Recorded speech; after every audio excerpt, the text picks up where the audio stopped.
Hey guys, my name's Corey. My name's Spencer. And we're positioning for wealth. And today, what are we talking about today, Spencer? We're just going to be kind of going over generally our investment portfolios, or what we think is going to be a good investment going into quarter 3, quarter 4 of 2021.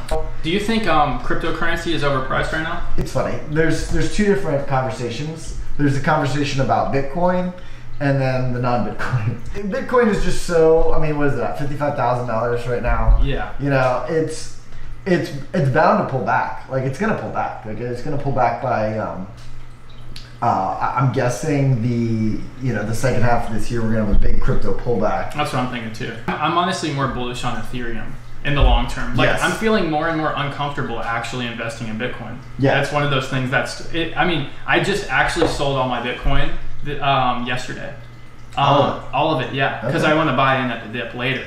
Yeah. And I think we're at a point where last time I saw this much stagnation in the market was 2017. Okay. Was when we hit that, what was it, 19,000 or 22,000, somewhere in there. Yeah. And it did this sort of hover.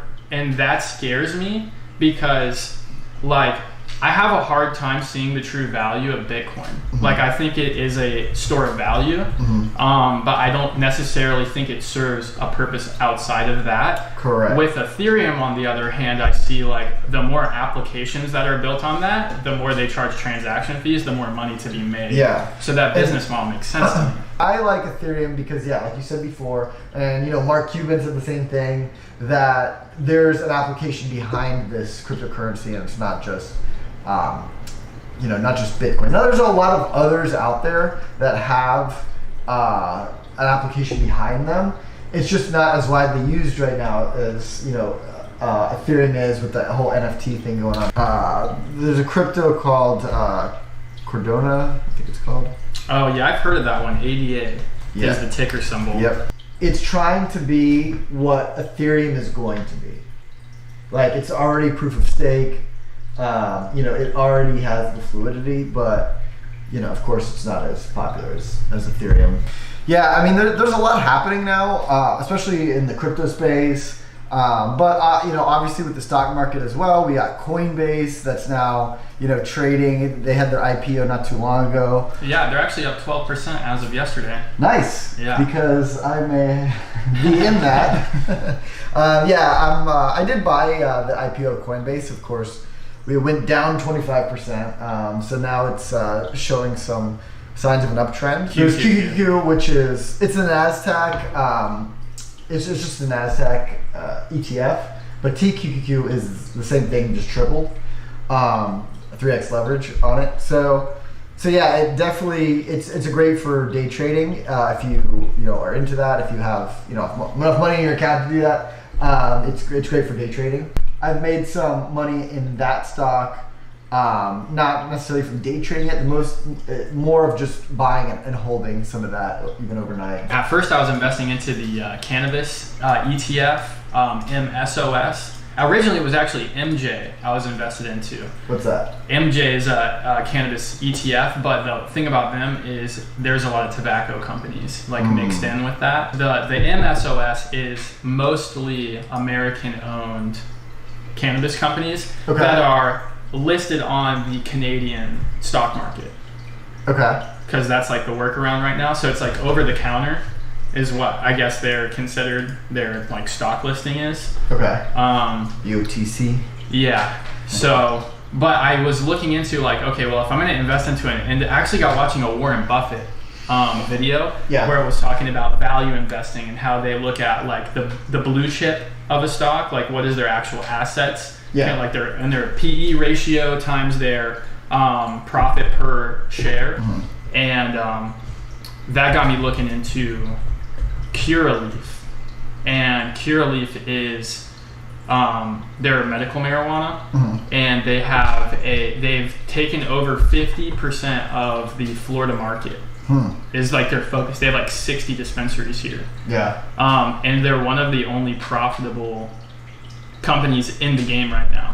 I think for the long term, it could be a really good investment. As long as you're willing to go the distance with that. And obviously with the Roth IRA, now in 2021 here, $6,000 you could save. You could save up to $6,000 per year. And it's really such a good deal that they have to limit it. They say, okay, you can only I've seen that. put $6,000 in, odd. not anymore. So if you were able to max that out, definitely max out your Roth IRAs, because over the long term, you're going to gain so much money in that. You know, a lot of like Vanguard, you can do what's called a target retirement fund, where if you are planning on retiring, let's say in 30 years, you could target, 2050, and basically it gets more risky when you're younger, and it gets less risky as so it gets they adjust it for you. retirement. I have a preference towards having very liquid holdings, because like a good return on the stock market may be 20% annually. Mm-hmm. A good return on business could be 120%. You know what I mean? So I'm always keeping an eye on, like, is there something I can buy and sell outside of stocks that I can make a good return on investment for? Yes, there are. It's just finding those opportunities. And you made a good point there, because all these investment vehicles we're talking about, they literally don't compare to having your own business. Not even in the same bracket. Because when you make a sale, like you're instead of like, everyone's like, oh, if you got 20%, an investment, that would be considered an amazing investment. Whereas, in business, if you're gaining $1,000, you didn't have that money before. You could be gaining 100, 200, 300, 1,000%. I think another good investment that I've realized over the years is investing time in things that are like, may not necessarily make you money immediately. Like I did my first website for free. Yep. And that ended up trickling down to like 8 or 9 clients that I got from that, or choosing to do like free intern, with a buddy who owns a big company, just so I could hang out and get that experience. Exactly. Because I feel like wealth is a mindset, and the people who know how to do it have learned very specific tricks, or they're tied in with, a community that works together to get wealth. I would say some other good investments that I think about are like just business in general. I think a lot of the time, it's pretty cliche to like invest in yourself, but like there's some good books out there that I would say like Rich Dad Poor Dad. That one was like definitely, it was like $10 for the book, but that changed my entire paradigm of like how I viewed money, Yeah, Robert Kiyosaki, I think his name was. Yeah. He also did 4 Quadrants, which is also a great one. I recommend, if you're starting your own business, to take a course in sales in a way. Yeah. Do something, even take a job in sales.